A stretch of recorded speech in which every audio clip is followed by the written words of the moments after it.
ಆತ್ಮೀಯ H16 news ಅರ್ಥಾತ್ ಸಿದ್ದರಾಮಯ್ಯ ಸ್ವಾಗತ. ನಾನು ನಿಮ್ಮವ MI ಅಥವಾ ಮಲ್ಲಪ್ಪ ಜೋತವರ್. ಆತ್ಮೀಯರೇ, ಕಸಾಪ ಕನ್ನಡ ಸಾಹಿತ್ಯ ಪರಿಷತ್ ಕಡೆಗೂ ಮಹೇಶ್ ಜೋಶಿ ಅಂತ ಭ್ರಷ್ಟಾಚಾರ ಆರೋಪಿತ ವ್ಯಕ್ತಿ ಹೊರಗೆ ಹೋಗುವಂತಾಯಿತು. ಸರ್ಕಾರ ಒಂದು ಒಳ್ಳೆಯ ನಿರ್ಧಾರ ತೆಗೆದುಕೊಂಡಿತ್ತು.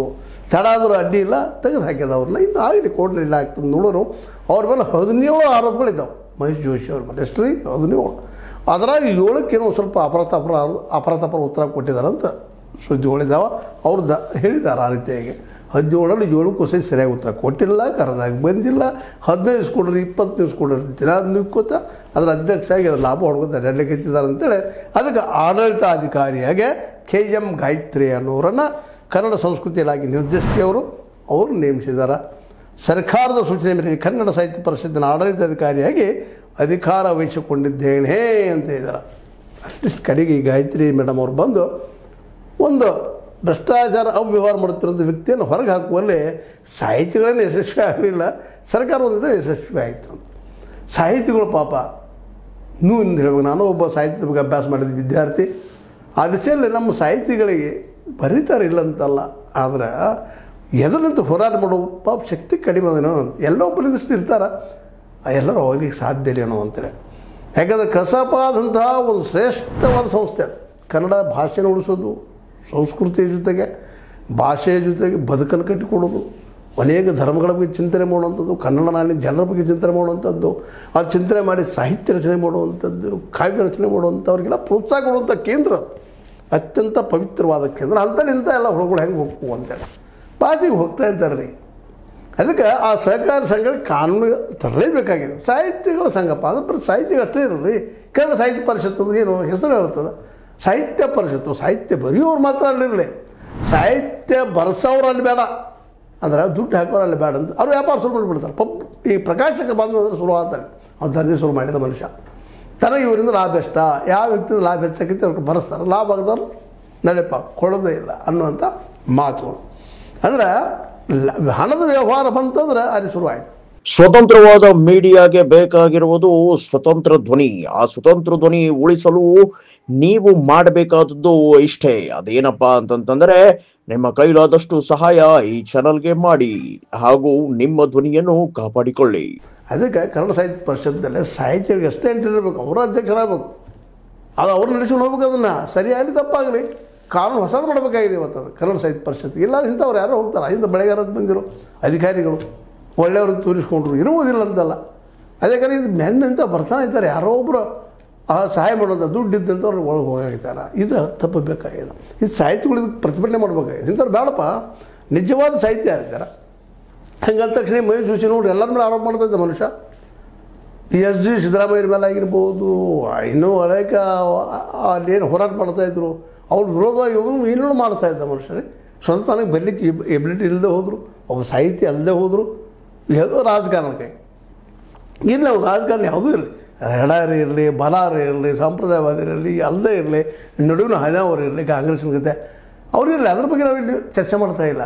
ಆದರೆ ನಿಜವಾದ ಸಾಹಿತ್ಯ ಏನವರು ಎಲ್ಲರೂ ಬರಲಿದ್ರು ಇಲ್ಲಂತಲ್ಲ. ಆದರೆ ವೋಟಿಂಗ್ ಪವರ್ ಯಾರಿಗೆ ಕೊಡೋದ್ರೆ ಕೇವಲ ಸಾಹಿತ್ಯಗಳಿಗೆ. ಕನ್ನಡ ಸಾಹಿತ್ಯ ಪರಿಷತ್ತು ಕನ್ನಡ ಭಾಷೆನ ಉಳಿಸೋ ದುಡ್ಡು ಹಾಕೋರಲ್ಲ. ದುಡ್ಡಾಗಿ ಪಬ್ಲಿಷರ್ ಬಂದಂದ್ರೆ ಅಲ್ಲಿ ಲೇಖಕ ಸ್ವತಃ ಪ್ರಕಾಶಕ್ಕಾಗಿ ತನ್ನ ಲೇಖನ ಬರೋದು ಹಾಕಲಿಲ್ಲ ಅಂತಲ್ಲ, ಆದರೆ ಮತ್ತೊಬ್ಬ ಪ್ರಕಾಶಕ್ಕೆ ಬಂದರೆ ಲಾಭದ ವಿಷಯ ಶುರು ಮಾಡ್ತಾನೆ. ಇಷ್ಟು ಪೇಜ್ ಇಷ್ಟು ಖರ್ಚಾಯ್ತು, ನನಗೆ ಎಷ್ಟು ಬಂತು. ಆದರೆ ಕವಿ ಹಂಗೆ ಲೇಖಕ ಹಂಗೆ ವಿಚಾರ ಮಾಡೋದಿಲ್ಲ. ತಾನು ನೋವುಗಳು ಹೇಳ್ಕೊತಿರ್ತಾನೆ, ಸಮಸ್ಯೆಗಳು ಹೇಳ್ಕೊತಿರ್ತಾನೆ, ಜನರೊಂದಿಗೆ ಬೆರೀತಿರ್ತಾನೆ. ಪಾಪ ಅದಕ್ಕೆ ಯಾರು ದುಡ್ಡು ಕೊಡೋಕೆ ಹೋದ್ರು. ಹೀಗಾಗಿ ಹಿಂದಿನ ನಮ್ಮ ಕವಿಗಳೆಲ್ಲ ರಾಜಾಶ್ರಯ ಪಡ್ಕೊಂಡು ರಾಜ ಹೇಳೋದು ಬರ್ಬೋದು ಹೋಗ್ಬಿಟ್ರು.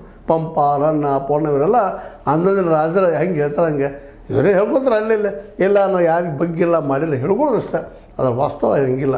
ಈಗ ನೋಡಿರಿ, ನಮ್ಮದು ಒಂದು ಉದಾಹರಣೆ ನೋಡ್ಕೊಳ್ತೀನಿ ನಿಮ್ಗೆ ನೋವಾದ್ರೆ ಆಗಲಿ ಸಾಹಿತ್ಯಗಳಿಗೆ. ನಮ್ಮ ಬಸವರಾಜ ಕಟ್ಟಿಮನಿಯವ್ರನ್ನು ಎಲ್ಲರೂ ಹಾಡಿ ಹೋಗ್ತಾರೆ. ಆದರೆ ಅವ್ರು ಹಾದಿಯಲ್ಲಿ ಯಾಕೆ ಹೋಗ್ತಾ ಇಲ್ಲ ಇವರು ಅಂತೇಳಿ, ಅವರು ಬರೆದಾಗ ಯಾಕೆ ಬರಿತಾ ಇಲ್ಲ? ಅವ್ರು ಹಂಗೆ ಬರೆದ್ರು, ಹಿಂಗೆ ಬರೆದ್ರು, ಶ್ರೇಷ್ಠರು, ಹೋರಾಟಗಾರರು, ಎಡಪಂಥಿಯವರು, ಬಲಪಂಥಿಯವರು, ಪ್ರಗತಿಶೀಲರು ಮಾತಾಡ್ತಾರೆ ಗಂಟಲ ತನಕ. ಆದರೆ ಅವ್ರಂಗೆ ಬರೆಯುವಂಥದ್ದು ಸಮಾಜಕ್ಕೆ ಏನಾದರೂ ಪರಿವರ್ತನೆ ಮಾಡಲಿಕ್ಕೆ ನಮ್ಮ ಕವಿಗಳು ಸಾಹಿತ್ಯಗಳು ಯಾಕೆ ಹೋಗ್ತಾ ಇಲ್ಲ ಅಂದರೆ ಪಾಪ ಅವರು ಆರ್ಥಿಕವಾಗಿ ಅಬದ್ಧರಿದ್ದಾರೆ.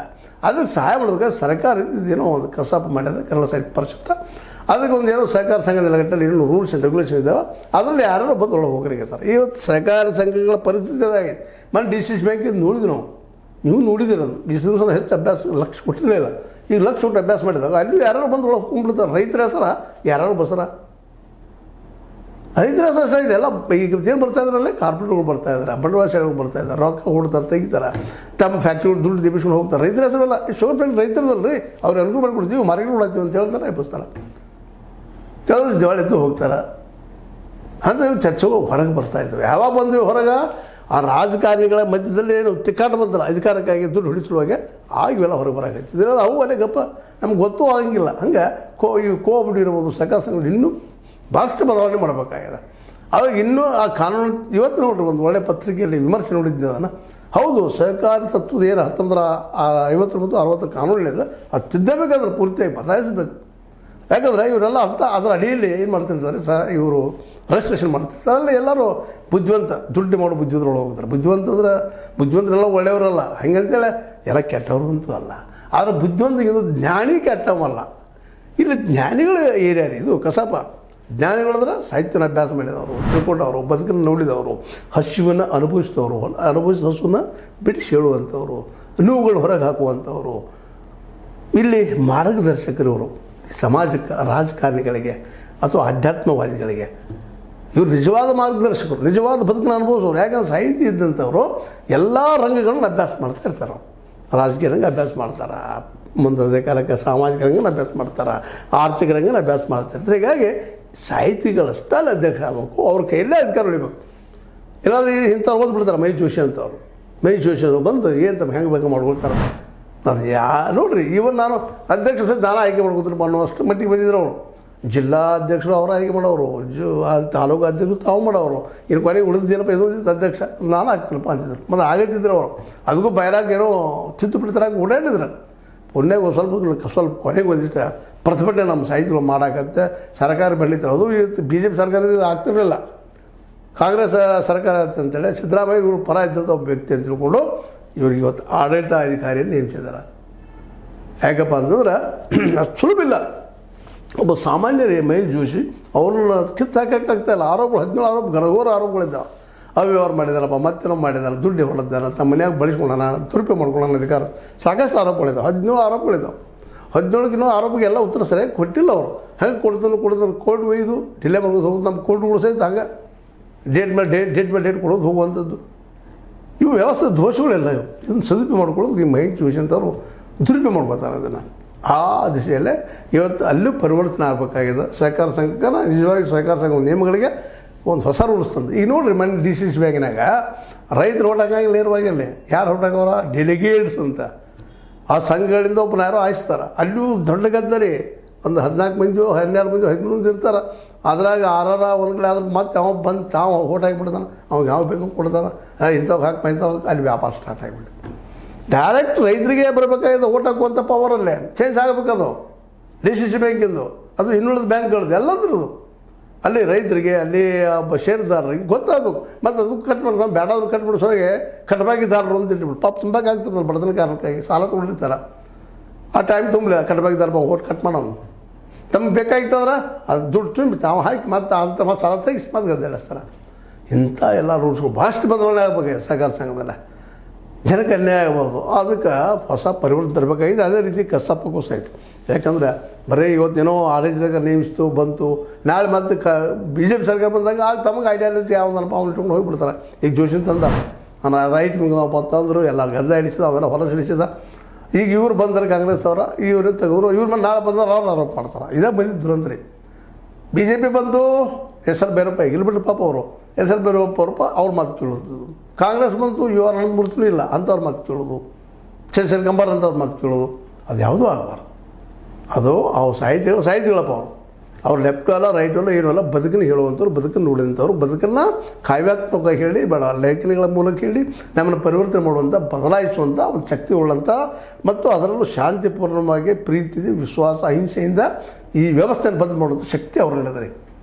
ಅವ್ರಿಗೆ ಬರೆಯೋದಕ್ಕೆ ಈವನ್ ಪಾಪ ಅವ್ರ ಪರಿಸ್ಥಿತಿ ಹೆಂಗಂದ್ರೆ ಒಬ್ಬ ಲೇಖಕ ಬರೋದು ಪಬ್ಲಿಷ್ ಮಾಡೋಕ್ಕೆ ಪ್ರಕಟ ಮಾಡೋಕ್ಕೆ ಸಾಧ್ಯ ಆಗದಂಥ ಪರಿಸ್ಥಿತಿ, ದುಡ್ಡು ಆಗಂಥ ಪರಿಸ್ಥಿತಿ. ಹೀಗಾಗಿ ಅನೇಕ ಸಾಹಿತಿಗಳು, ಅನೇಕ ಲೇಖಕರು ತಮ್ಮ ವಿಚಾರಗಳನ್ನ ಎಲ್ಲೂ ಪ್ರಕಟ ಮಾಡಲಾರ ಸತ್ತು ಹೋದಿದ್ದು ನನ್ನ ಕರ್ಮ ನಾನು ನೋಡಿದ್ದೀನಿ ಸಾಕಷ್ಟು. ಸ್ವತಃ ನಾನೂ ಒಬ್ಬ ಅವರಲ್ಲಿ ಒಬ್ಬ ಅನ್ನೋದ್ರೂ ಏನು ತಪ್ಪಲ್ಲ. ಯಾಕಂತಂದ್ರೆ ಲಂಕೇಶ್ ಏನೋ ಅವ್ರು ಪ್ರೊಫೆಸರ್ ಇದ್ದರು, ಯೂನಿವರ್ಸಿಟಿ ಏನೋ ವರ್ಕ್ ಮಾಡ್ತಿದ್ರು ಅಂತೇಳಿ ದೊಡ್ಡ ಪತ್ರಿಕೆ ಹುಟ್ಟಾಕಿದ್ರು. ನಮಗೂ ಒಂದಿಷ್ಟು ಏನೋ ನಮ್ಮ ತಂದೆ ತಾಯಿ ಪಲ್ಯದಿಂದ ಏನೋ ಒಂದಿಷ್ಟು ಇತ್ತು, ಅನುಕೂಲ ಆಗಿತ್ತು, ಕಲಿತೀವಿ, ದುಡಿದ್ವಿ, ಪ್ರಾಮಾಣಿಕ ಗಳಿಸಿದ್ವಿ. ಇವತ್ತು ಮೀಡಿಯಾ ಮಾಡ್ಕೊಂಡು ನಿಮ್ಮ ಜೊತೆ ಮಾತಾಡ್ತಾ ಇದ್ದೀವಿ. ಆದರೆ ಇದೆಲ್ಲರೂ ಸಾಧ್ಯನಾ ಅನ್ನೋ ಒಂದು ಬಹುಮುಖ್ಯ ಪ್ರಶ್ನೆ. ಹೀಗಾಗಿ ಕಸಾಪ ಆಡಳಿತಕ್ಕೆ ನೇಮಿಸೋದು ಅಷ್ಟೇ ಅಲ್ಲ, ಆ ರೂಲ್ಸ್ಗಳನ್ನು ಚೇಂಜ್ ಮಾಡಲೇಬೇಕು ಅಲ್ಲಿದ್ದಂಥದ್ದು.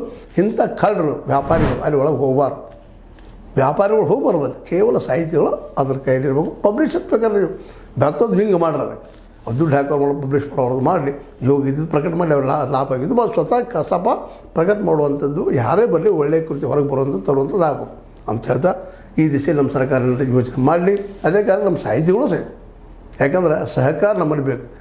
ನಮ್ಮ ಸಾಹಿತ್ಯಗಳಲ್ಲಿ ನಮ್ಮಲ್ಲಿ ಸೊಕ್ಕಬಾರ್ದು, ನಾ ಶ್ರೇಷ್ಠ ವ್ಯಕ್ತಿ ಈ ಶ್ರೇಷ್ಠ ವ್ಯಕ್ತಿ ಯಾವ ವೆಚ್ಚ ಒಬ್ಬಿಟ್ಟು ನಮ್ಮ ಹಿತಾಸಕ್ತಿ ನಮ್ಮ ಬರೋದು ಸಾಹಿತ್ಯ ಜನಕ್ಕೆ ಮುಟ್ಟುವಂಥದ್ದು, ಆ ದಿಶೆ ಎಲ್ಲರೂ ಒಂದೇ ಕೆಲಸ ಮಾಡಿದ್ರೆ ಆಗ್ಬೋದು ಅಂತ ಹೇಳ್ತಾ ಕಸಾಪ ಆಡಳಿತಾಧಿಕಾರಿ ನೇಮಿಸಿದ್ದು ಬಹಳಷ್ಟು ಒಳ್ಳೆಯದು. ಆದರೆ ಅದೇ ಕಾಲಕ್ಕೆ ನಾ ಹೇಳಿದಂಗೆ 1959 ಮತ್ತು 60 ಸಹಕಾರ ಸಂಘಗಳದ್ದು ಏನದ ಸಂಘಟನೆಯ ರೂಲ್ಸ್ ಆ್ಯಂಡ್ ರೆಗ್ಯುಲೇಷನ್ ಇನ್ನಷ್ಟು ಪರಿವರ್ತನೆ ಆಗಬೇಕು ಅಂತ ಹೇಳ್ತಾ ಇದು ನಿಮಗೆ ಲೈಕ್ ಆಗಿರ್ಬೋದು. ಲೈಕ್ ಮಾಡಿ ಶೇರ್ ಮಾಡಿ, ಕಾಮೆಂಟ್ ಮಾಡಿ, ಜೊತೆಗೆ ಸಬ್ಸ್ಕ್ರೈಬ್ ನಿಲ್ಲಿಸ್ಬಿಟ್ಟು H16 ನ್ಯೂಸ್ ಅರ್ಥತೆ ಈ ಥರದ್ದು ಸತ್ಯದ ಕೈಗಳಲ್ಲಿ ವಂದನೆಗಳು.